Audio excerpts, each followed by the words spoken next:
نحمده ونصلي على رسوله الكريم اما بعد فاعوذ بالله من الشیطان الرجیم بسم اللہ الرحمن الرحیم ان اللہ وملائکته یصلون علی النبی یا ایھا الذین آمنوا صلوا علیہ وسلموا تسلیما اللهم صل علی محمد وعلی آل محمد كما صلیت علی ابراہیم وعلی آل ابراہیم انک حمید مجید اللهم بارک علی محمد وعلی آل محمد كما بارکت علی ابراہیم وعلی آل ابراہیم انک حمید مجید۔ میرے بہن بھائیوں، میرے وی لوگ میں آپ سب کو خوش آمدید۔ میرا نام عبدالحق بیہان ہے اور میرے وی لوگ میں ہمیشہ ڈیلی روٹین میں قرآن شریف کا ترجمہ اور اردو میں قرآن شریف کا ترجمہ اور حضور کے روضے کی زیارت، مسجد نبی کی زیارت ہوتی ہے۔ اور آج میں آپ کے ساتھ سورہ آل عمران کی آیت نمبر 116 سے 132 تک آپ کے ساتھ شیئر کروں گا۔ انشاءاللہ اللہ تعالیٰ ہمیں اس پر عمل کرنے کی توفیق عطا فرمائے۔ بے شک جن لوگوں نے کفر کیا انہیں ان کے مال اور ان کے اولاد اللہ کے عذاب سے ذرا بھی چھڑا نہ سکیں گے اور وہی دوزخ والے ہیں، وہ اس میں ہمیشہ رہیں گے۔ کافر اس دنیا میں جو کچھ خرچ کرتے ہیں اس کی مثال ایسی آندھی کی سی ہے جس میں سخت پالا ہو، وہ ان لوگوں کی کھیتی پر چلے جنہوں نے اپنے جانوں پر ظلم کیا تو وہ اسے تباہ کر ڈالے، اور اللہ نے ان پر ظلم نہیں کیا بلکہ وہ خود اپنے جانوں پر ظلم کرتے تھے۔ اے لوگو جو ایمان لائے ہو، تم اپنے لوگوں کے سوا کسی کو دلی دوست نہ بناؤ۔ دوسرے لوگ تمہیں برباد کرنے میں کوئی کسر نہیں چھوڑتے، وہ چاہتے ہیں کہ تم مصیبت میں پڑو۔ ان کے دلوں کی دشمنی ان کے منہ سے ظاہر ہو چکی ہے، اور وہ اپنے سینوں میں جو بغض و عنا چھپاتے ہیں وہ کہیں زیادہ ہے۔ ہم نے تمہارے لیے آیتیں کھول کر بیان کی ہیں اگر تم عقل رکھتے ہو۔ خبردار تم لوگ ان سے محبت رکھتے ہو جبکہ وہ تم سے محبت نہیں رکھتے۔ تم سب کتابوں پر ایمان رکھتے ہو جبکہ وہ ایسا نہیں کرتے۔ وہ تمہارے سامنے تو اپنے ایمان کا اقرار کرتے ہیں مگر جب تنہا ہوتے ہیں تو تم پر اپنی انگلیاں چباتے ہیں۔ غصے کے مارے ان سے کہیے تم اپنے غصے ہی میں مر جاؤ، بے شک اللہ دلوں کے راز خوب جانتا ہے۔ اگر تمہیں کوئی بھلائی پہنچے تو وہ انہیں بری لگتی ہے، اور اگر تمہیں کوئی برائی پہنچے تو وہ اس پر خوش ہوتے ہیں۔ اگر تم صبر کرو اور پرہیزگاری اختیار کرو تو ان کا مکر تمہیں کوئی نقصان نہیں پہنچائے گا، بے شک اللہ نے ان کے اعمال کو گھیر رکھا ہے۔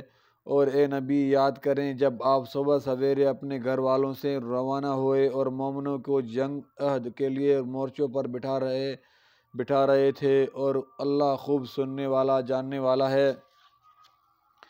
جب تمہارے دو گروہوں نے کم ہمتی دکھانے کا ارادہ کیا اور اللہ ان کا دوست تھا، اور مومنوں کو اللہ ہی پر بھروسہ کرنا چاہیے، اللہ نے بدر میں عین اس وقت تمہاری مدد کی جب تم کمزور تھے، پس تم اللہ سے ڈرو تاکہ تمہیں شکر ادا کرنے کی توفیق ہو۔ اے نبی صلی اللہ علیہ وسلم، جب آپ مومنوں سے کہہ رہے تھے کیا تمہارے لیے کافی نہ ہوگا کہ اللہ آسمان سے 3000 فرشتے اتار کر تمہاری مدد کرے؟ کیوں نہیں؟ اگر تم صبر کرو اور اللہ سے ڈرتے رہو اور دشمن تم پر فوراً چڑھ آئے تو اسی لمحے تمہارا رب 5000 فرشتوں سے تمہاری مدد کرے گا جن کے خاص نشان لگے ہوں گے۔ اللہ نے اسے تمہارے لیے خوشخبری بنا دیا تاکہ اس سے تمہارے دلوں کو تسلی ہو، اور مدد تو اللہ ہی کی طرف سے ہوتی ہے جو بہت زبردست نہایت حکمت والا ہے۔ اللہ کا مقصد یہ تھا کہ وہ کافروں کے ایک گروہ کو ہلاک کر دے یا انہیں ذلیل کر دے، پھر وہ نامراد ہو کر لوٹ جائے۔ اے نبی صلی اللہ علیہ وسلم، آپ کا اس معاملے میں کچھ اختیار نہیں، اللہ چاہے تو ان کی توبہ قبول کرے،